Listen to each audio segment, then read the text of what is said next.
Welcome to EPG Pathshala. In this paper, English Language Teaching, Module 1, Methods and Approaches to Language, written by myself, Dr. Neeru Tandon, I am going to discuss about English language. Now, whenever we talk about English language teaching, or rather English language, the first word that comes in the mind and people talk about it, that English is a very funny language. Why do we call it funny? The problem behind this particular language is that people, they don't have the fixed parameters. Now, just for your knowledge, that this is the only language which has no academy. Like other languages, French, German, Spanish, we have academies in those countries. But as far as English language is concerned, there is no English language academy as such. What happened in the Britain, Jonathan Swift, we all know him, that he is the writer of Gulliver's Travels, and he wanted to establish an academy, and he was successful also, but Queen Anne, who was supporting him, she died, and after her death, it was all over. Jonathan said that English is such an imperfect language that we need an academy to set certain things, because whatever perfections we are making, the thing happens that corruptions are more. So we need an academy. Later on in America also, that people tried to found an academy, but it continued for 2 years and then all gone. South Africa is the only country where we have English Language Academy. That is the only country where English is being spoken. Now, let us talk about English language teaching, that is popularly known as ELT. What is teaching method? Because in this paper we are talking about method and approaches of English language teaching. So when we talk about what is teaching method, teaching method is a way of teaching a language which is based on systematic principles and procedures, which is an application of views on how a language is best taught and learned. When an instructional design includes a specific level of application in terms of objectives, teacher and learner roles in classroom activities, it is referred to as a method. When a method objectives, roles for teacher and learners and guidelines for activities are predetermined, in using methods, teachers have very less flexibility. Now, you can just see that there is approach. Within that approach, there is method. Within that method, we have technique. Now, what are all these three things? We are just supposed to understand the relationship and the difference of these three things. When we talk about approach, it refers to theories about the nature of language and language learning that serve as the source of practices and principles in language teaching. It offers a model of language competence. When an instructional design is quite explicit at the level of theory of language and learning, but can be applied in many different ways at the level of objectives, teacher and learner roles and activities, it is usually referred to as an approach. Now see, after that approach is described, how people acquire that knowledge of the language and make a statement about conditions which will promote the successful language teaching. Here comes the role of the methods after the approach.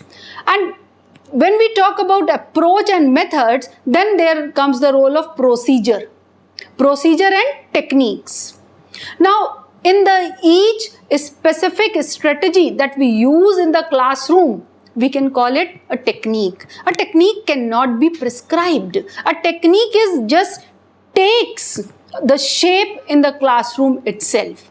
We can find and formulate the approach. We can pre-decide the method, but technique is one thing that takes birth in the classroom when the teacher is teaching the students, when the specific class is there with the specific problems. It is a tool that is used to obtain the immediate result. It's what really happens in the classroom in the actual teaching that we may call it a technique. Every teacher has a different technique to use. Method may be same, approach may be same, but technique will be different, teacher to teacher and class to class. These techniques must be coherent with the method and therefore they must be in harmony with the approach. So you see, this is a circle where they are entwined. A method, approach and technique all are interrelated but different also. So some techniques can be found in different methods, whereas other ones are specific to a given method. Now you see, when we talk about another word, procedure. What is that? This procedure is related with technique. It is an ordered sequence of the technique. In that particular technique, now what procedure we are going to follow? How to start, when to start, what to take first, what to take last, when to stop, when to take a pause. A procedure can be described in terms such as first you do this, then you do that. It's a lot smaller than a method, but it's a sequence of techniques. It can be understood as a set of actions, operations and strategies which have to be executed accordingly to a perception on how to obtain the expected results. In our case, in ELT, how to increase competition in a foreign language. Now you see that procedure, techniques, method, approach, they are different words. But in those words, there is a thread that is weaving them with one and linking them with the other one. So, historically saying, it is in 1963, the American applied linguist Edward Anthony, he introduced 3 levels of conceptualization and association, which he labeled approach, method and technique. So once again, quick review. Approach is the level at which assumptions and beliefs about language and language learning are described. Method, on the other hand, is an overall concept for the presentation of teaching material, which is based on the underlying approach. Method is therefore the level at which theory is put into practice and which choices are made about which skill should be taught, what is the content to be taught, and what will be the order of the presentation of that particular content. Now when we come to the technique, so at the level of technique, the actual classroom procedures are depicted. Techniques, they must also be consistent with the method and by implication with the respective approach. There is a very good book, Approaches and Methods in Language Teaching by Jake C. Richards and Theodore S. Rogers. That is the Cambridge Language Teaching Library. You can get it over there. It is available online also, and that discusses in detail about the approaches, methods and techniques of language teaching. According to Richards and Rogers, it is fundamental to distinguish between the notions of method and approach, since these two terms might get confused by readers and do not refer to exactly the same thing. First of all, it is important to distinguish between approach and method and to clarify their relationship. Now, there are various methods. We can categorize them basically in 4 categories. Number 1 is structural methods, then functional methods, then we have interactive methods, and finally proprietary methods. Now when we talk about structural methods, which can easily be just distinguish between two types of methods, that is grammar translation method and the audio-lingual method. Grammar translation method. This is very much just clear from the title itself that grammar translation. Two things are there in this method. How we learn the language, how we teach the language. We take help from the grammar, we take help from the translation. What to translate? In which language? Language to language, word to word, sentence to sentence, what? According to this grammar translation method, we take the help of L1. L1, the language, the mother tongue of the learner. That is just described as L1. And English as the second language can be termed as L2. So the thoughts are there, and with the help of L1, with the help of the mother tongue, the acquired language, English as the second language, is being taught to the learners. That is the base area of the grammar translation method. It was assumed that the process of second language learning must be deductive and it must be carried out with constant reference to the learner's native language. A typical lesson consists of the presentation of a grammatical rule, a study of list of vocabulary, and a translation exercise was used in this method extensively. What was the objectives of the grammar translation method? What we want to achieve by this method? That the student should be able to read literature written in the other language or the target language as we call it. The second objective will be that he should be able to translate one passage in the other language, the target language. And finally, he should be developed the reading and the writing skills. So, with this method, grammar and translation, that is still it is prevalent in many areas, specifically in the rural areas where without the help of the mother tongue, the second language is not being taught. So, what are the principal characteristics? Like classes are taught in the student's mother tongue. Vocabulary is taught in the form of isolated word list, that these are the words, okay, you just go through them. Do you know that over 2 billion words are written as far as English language is concerned? And over 1 billion people are learning English according to BBC.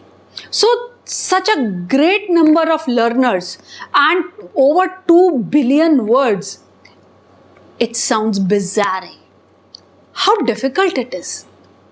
But as a student, you just carry on piling up words, mastering over vocab, and the day comes when you are ready to communicate in this target language, that is English.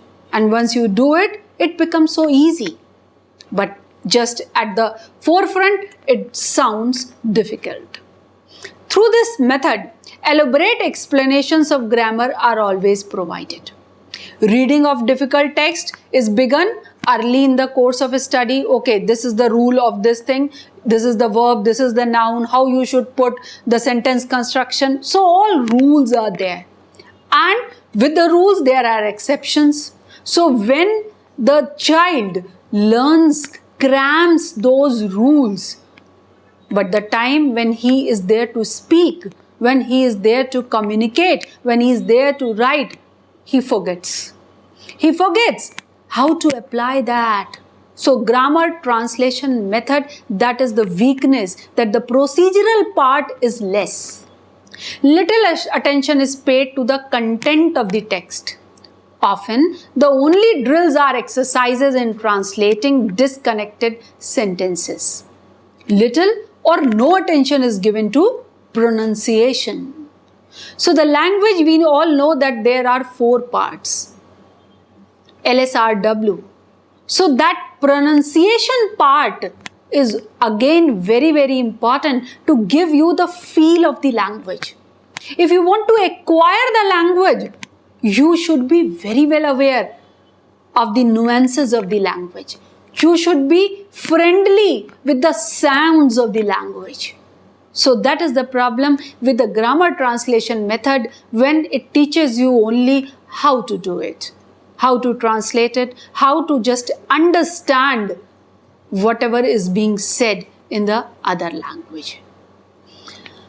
Because of these shortcomings, people have turned to another method that is known as audio-lingual teaching method. Audio-lingual language teaching method is based on structural linguistics, that is also known as structuralism, and behavioristic psychology, and one major word attached with this is Skinner. It places great emphasis on spoken rather than written language and on the grammar of particular languages, stressing habit formation as a mode of learning. Now again, it is different from grammar translation method entirely. How? That there the base is the mother tongue, but in audio-lingual method, no use of mother tongue is there. Pattern drilling was an essential part of the teaching technique, and the method focused mainly on the skin of listening and speaking. We all know there are 4 parts other than listening and speaking. There are reading and writing also. But reading and writing have very little role in this audio-lingual methodology. So the other 2 skills, they were not neglected completely, but the thrust was not on them. Now the use of language laboratory was immense. It was introduced as the teaching aid. Dialogues, rote memorization, role-playing, they were the prominent activities used in this particular method. It is also known as oral method, army method, or the new method. Just look at this diagram of the audio-lingual method, which will explain all the related areas. Now, you see, you have with this teaching processes, various techniques, where's the role of the student, teacher, role, language. So everything is with the dialogue memorization. How audio-lingual method works is clear with this diagram. Now another is the functional method. Again, it has been divided into 2 different methods. One is situational language teaching method and the other is directed practice. Situational language teaching method, as the title suggests, that language teaching begins with the spoken language. Material is taught orally before it is presented in written form. The target language is the language of the classroom. Simple forms should be taught before the complex ones. Reading and writing are introduced once a sufficient lexical and grammatical basis is established. Now you see in this situational language teaching method, what is more important? Of course, the situation. So it is just based on speaking. Communication is the base.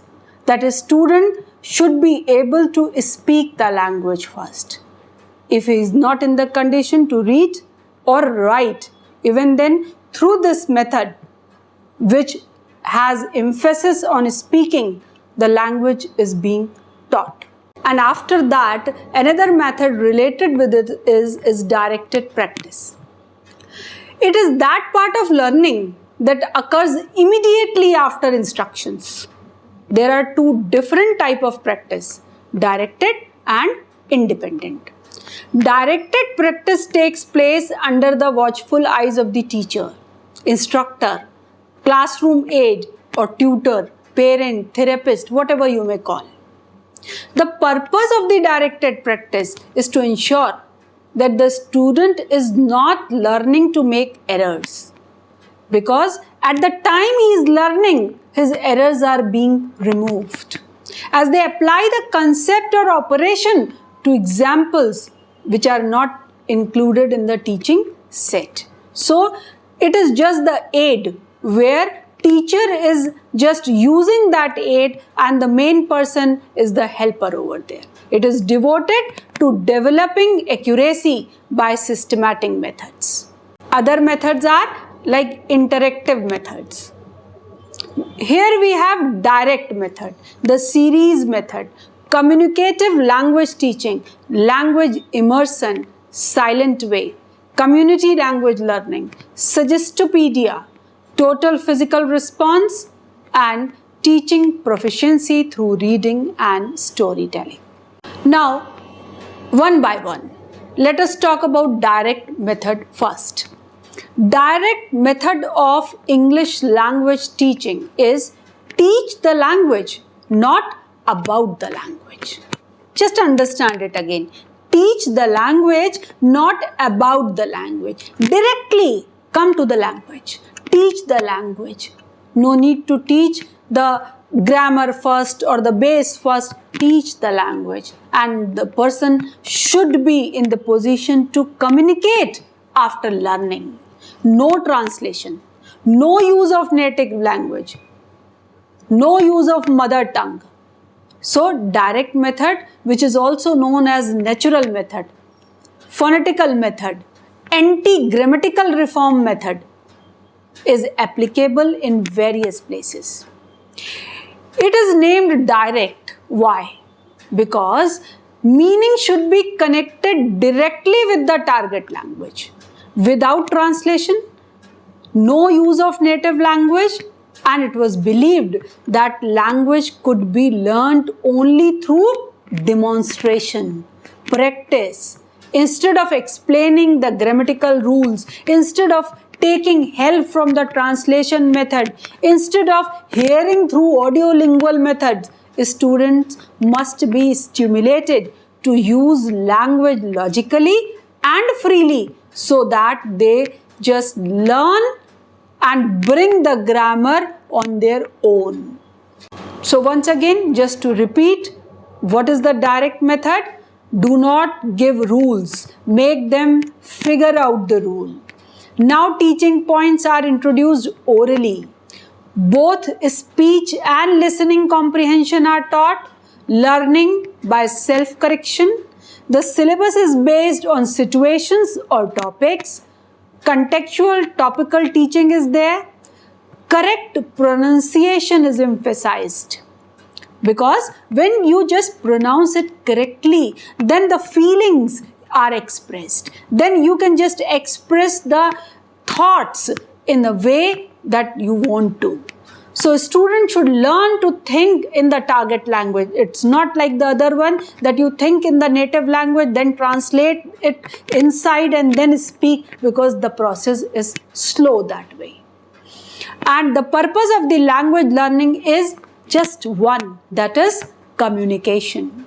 So when you use the direct method, the communication, maybe grammatically the language is not correct absolutely in the beginning area, but using direct method, by and by you just correct yourself and get control over the language. So therefore, students need to learn how to ask questions as well as how to answer them.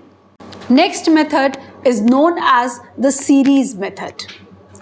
Gouin, G-O-U-I-N. Yes, Gouin was a French Latin teacher who wrote about his difficulties in learning German based on grammars and dictionaries. He wanted to learn it, and with the use of dictionaries, with the use of grammar, when he wanted to get control over the language, he felt no, this is not going to work this way. So he felt that it is applicable on other languages also. So when it comes to English language or any other particular language, he said that this method is wrong. He succeeded in learning German when he banished the grammar, when he banished the dictionaries in favor of what we would now call discovery learning. That is known as the series method of learning English language. He asked his consultants, German speaking children, mind it, who were his consultants? From whom he learned? German speaking children, of course. to teach him the series associated with different themes.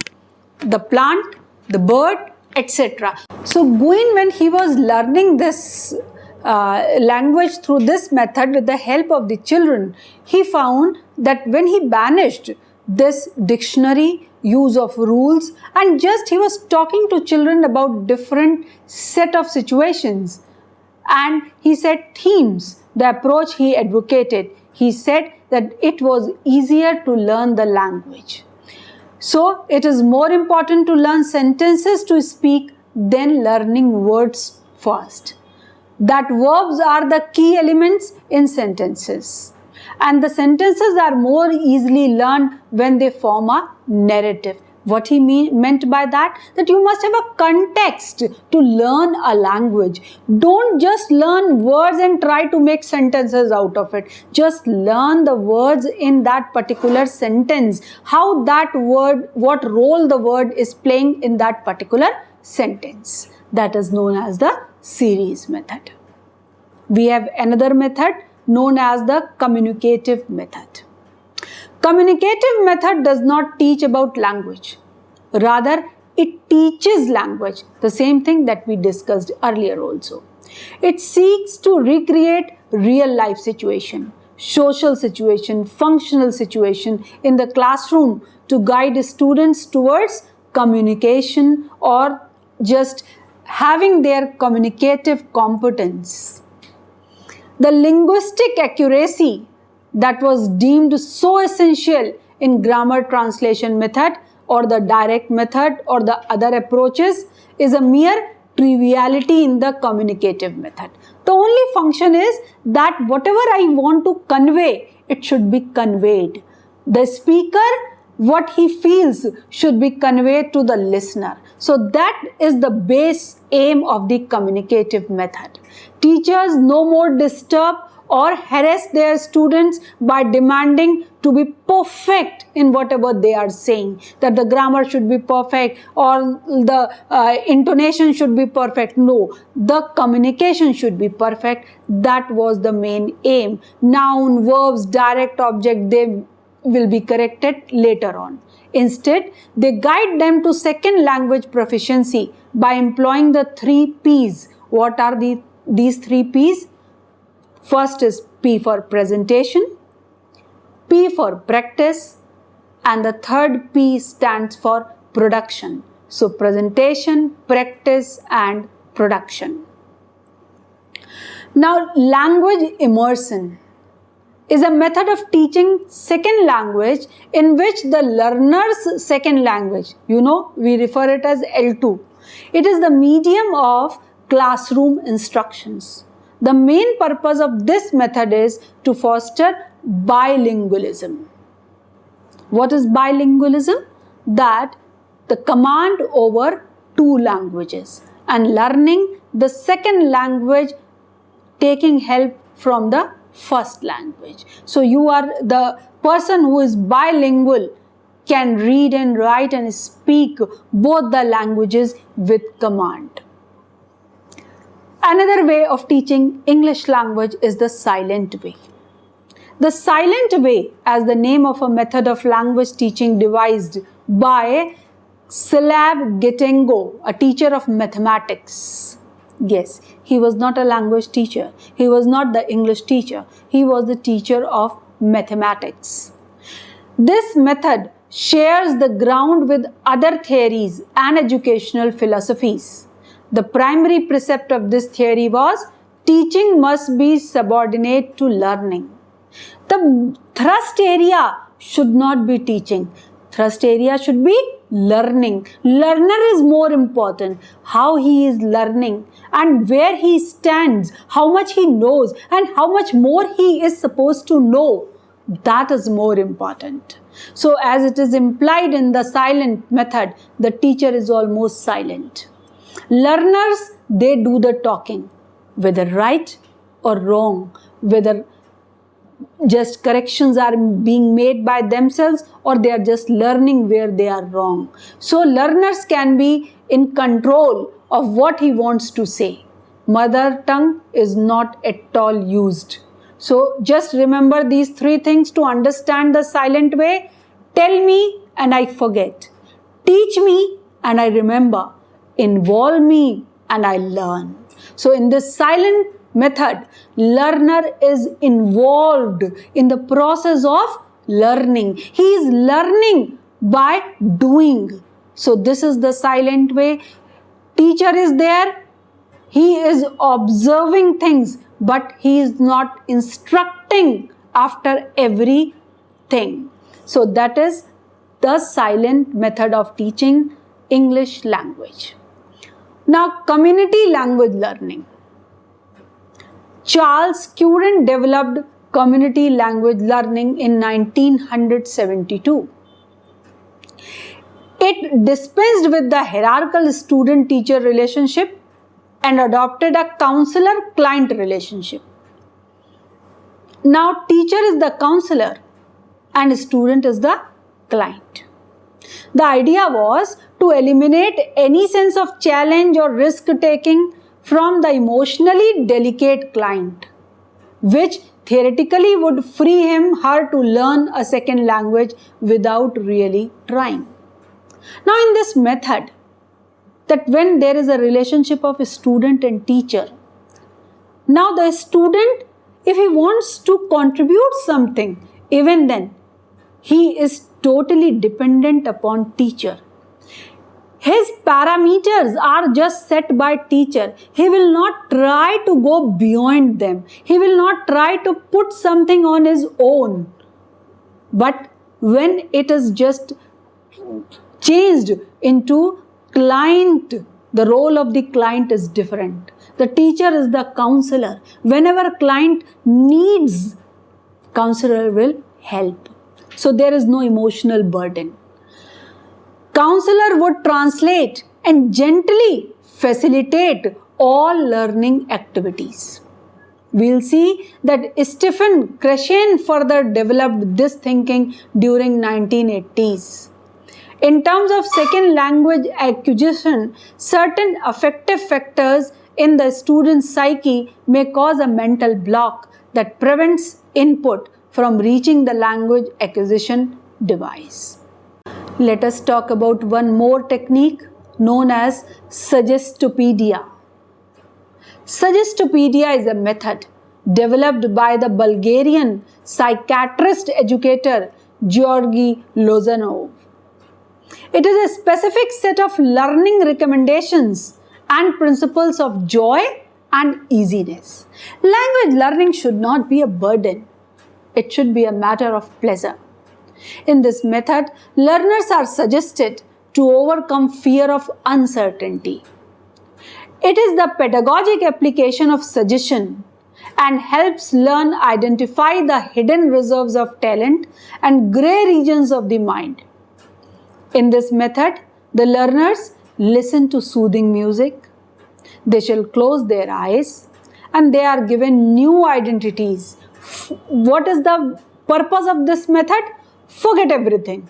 Just be relaxed. Just be a learner. Don't be anyone else. And then try to learn something that is being taught over there. Take it completely without having any kind of bias, without having any kind of predetermined rules and regulations. Now, TPR, Total Physical Response. It is different from the previous one. How? The role is speech, action. Whatever I am saying, you just repeat it and learn it.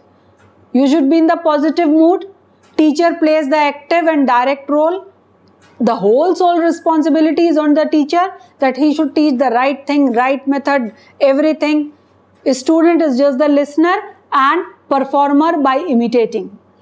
Activities are used, role plays, slide shows, that whatever I am showing, just understand it. Whether understand it or not, imitate it, learn it and reproduce it. So that is TPR. Now, we have seen all those approaches, methods of teaching second language learning, specifically in terms of ELT, English language teaching. Now, teaching proficiency through reading and storytelling, that is also a method quite prevalent. The reading method was based on the assumption that the ability to read English is utmost important. That if I say that I know English, I can speak, but I cannot read, I cannot write. So according to this rule, this method, you are not literate. According to this rule, reading is something very, very important. If you want to have complete control over a particular language, so proficiency of reading that language, proficiency of writing that language is very, very important. Michael West, who taught English in India, argued that for Indians, the ability to read fluently in English was more important than speaking in English. The objective of the reading method was to enhance the reading skills of the learners. This method was rejected on the grounds that if the learners are taught language with emphasis on reading, they were unable to comprehend the ungraded text. Now the bilingual method. The bilingual method, it has various aspects of the direct method and some aspect of the grammar translation method. It developed an effective second language teaching method. It allows the use of mother tongue liberally, but is strictly limited to concept translation stage. This method again makes use of the traditional 3 P's I discussed: presentation, practice, and production. These main stages of any language session, like first you present the material, whatever is being taught. Then teacher and learners, they practice together, and students are expected to produce something with their new knowledge. So this way they will learn the language. Proprietary methods. Again we have 2 parts, Pimsleur method and Michael Thomas method. These methods are named on their, like Pimsleur method, it is the language learning system based on the research done by American language teacher Paul Pimsleur. It involves recorded 30-minute lessons to be done daily, with each lesson like practice, typically featuring a dialogue, revision, and new material. Students are asked to translate phrases into the target language and occasionally to respond in the target language to lines spoken in the target language by the teacher. The instruction starts in the student's language but gradually changes to the target language. Several audio programs now exist to teach various languages using the Pimsleur method. The syllabus is the same in all the languages. Michael Thomas method. It is developed by Michael Thomas, a language teacher in the USA. In this method, it is different from other methods because it doesn't take help from any listening practice, no writing, no reading also. The instruction is done entirely in the student's own language, but the answer is expected in the target language. The method focuses on constructing long sentences with correct grammar and building student confidence. So you can understand this method like the answers the instructor says in Hindi, इस paragraph को English में translate करो. But what will happen? That the student will answer in the target language. He cannot answer in the mother tongue. So that is the Michael Thomas method. After talking of various methods, let us now come to approaches. An approach is a way of looking at teaching and learning. Underlying any language teaching approach is a theoretical view of what language is and of how it can be learned. An approach gives rise to methods, the way of teaching something which use classroom activities or techniques to help learners learn. Now, structuralism as an approach. It is popular as structural linguistics. According to Longman Dictionary of Language Teaching and Applied Linguistics, structuralism is an approach to linguists which stresses the importance of language as a system and which investigates the place that linguistic units such as sounds, words, sentenced have within this system. Now, natural approach is the most popular approach of English language teaching. It was developed by Stephen Krashen and Tracy Terrell in 1983. The purpose of language is to communicate meanings and messages.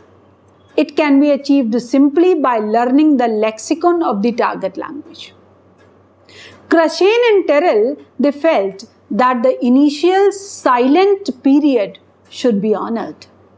What he wanted to convey by this thing, which silent period about which he was talking and why it should be honored.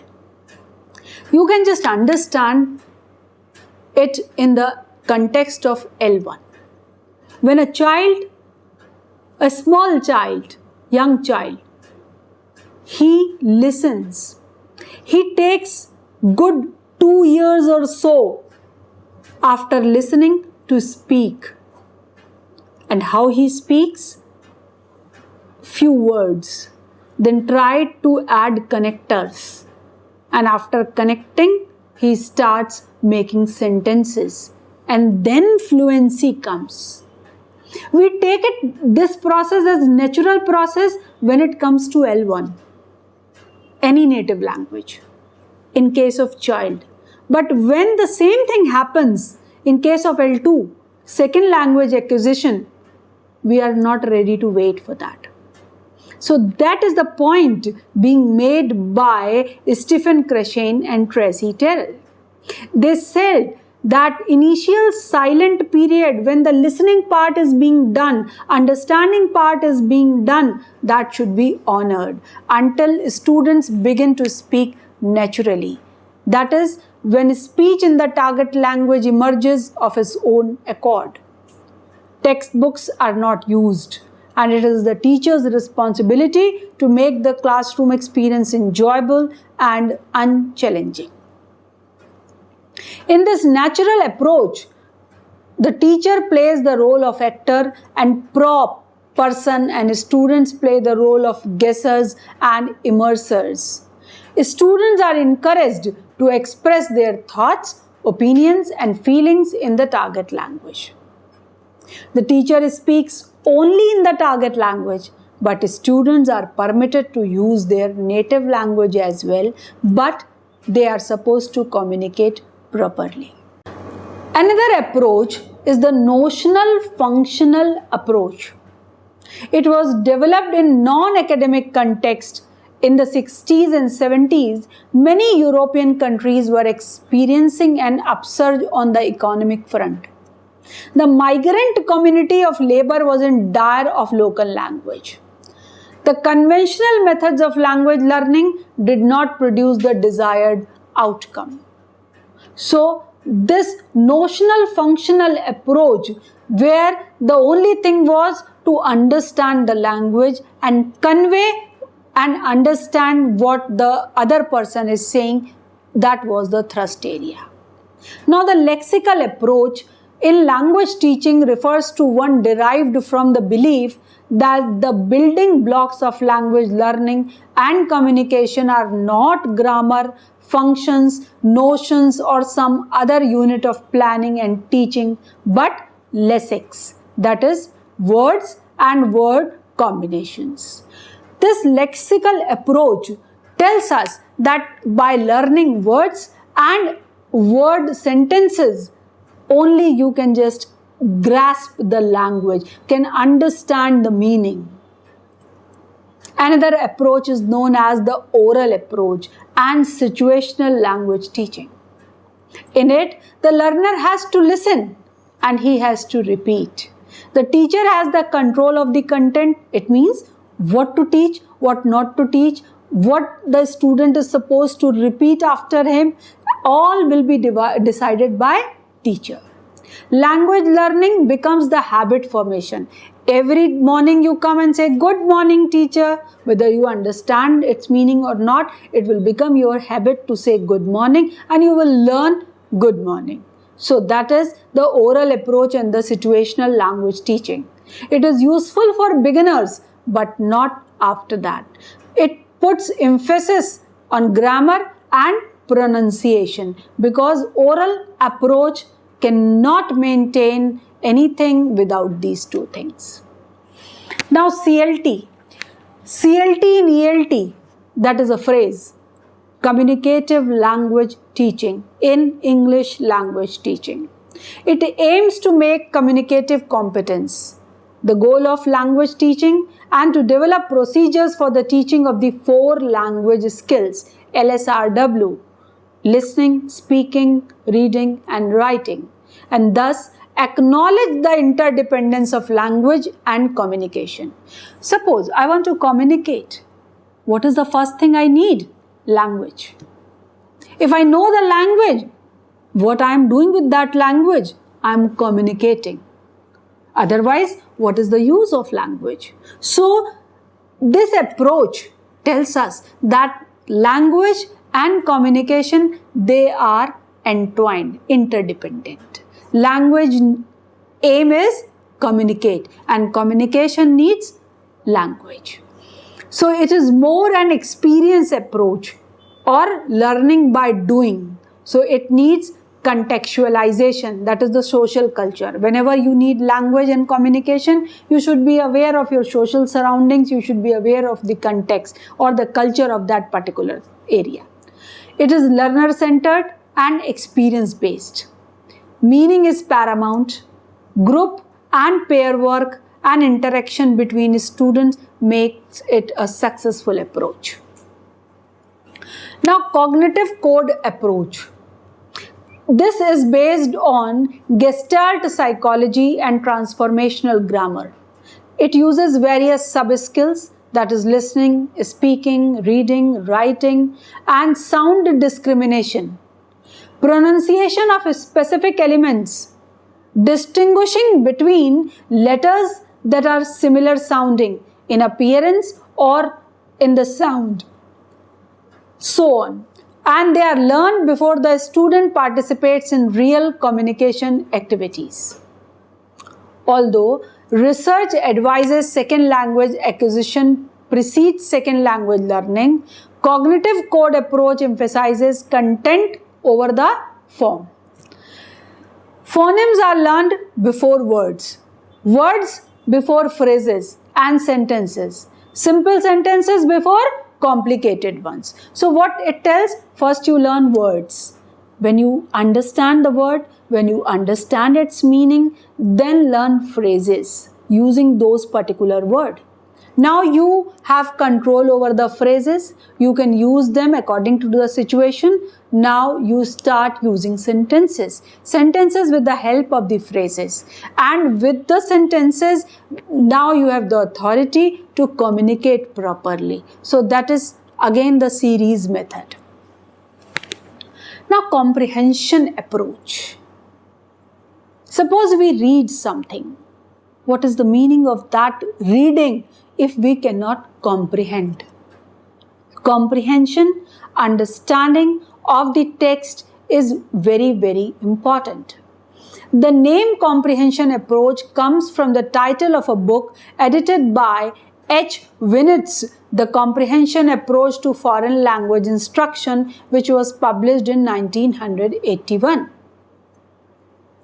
Before learners are taught speaking, there should be a period of training in listening comprehension. First listen and then start speaking.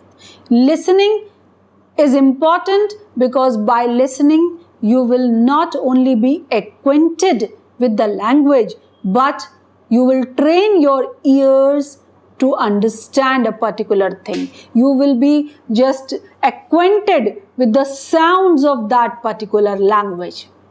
Comprehension should be taught by teaching learners to understand meaning in the target language.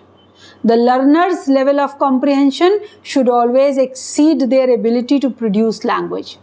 Productive language skills will emerge more naturally when learners have well-developed comprehension skills. Such an approach reflects how children learn their first language.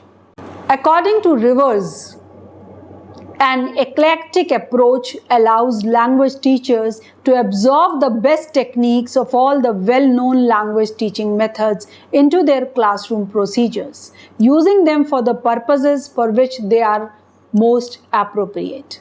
Thus, it is necessary and important because teachers faced with the daily task of helping students to learn a new language cannot afford the luxury of complete dedication to teach new method or approach that comes into vogue.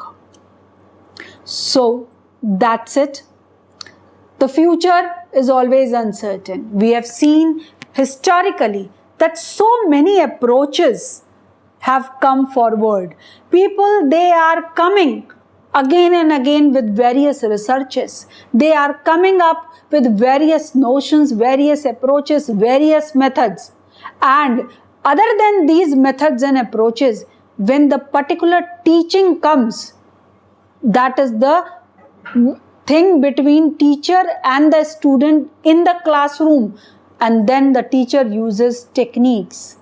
According to the status and the capability of the learners, there comes the complete English language teaching. He only takes help of the various methods or techniques, and in the continuation of that method or the approach, he just uses his technique to teach the learner and teaches him English language. So the future is always uncertain. However, the future of L2 English in India is quite bright, and this is the approach where the future of English lies. Thank you for visiting EPG Pathshala.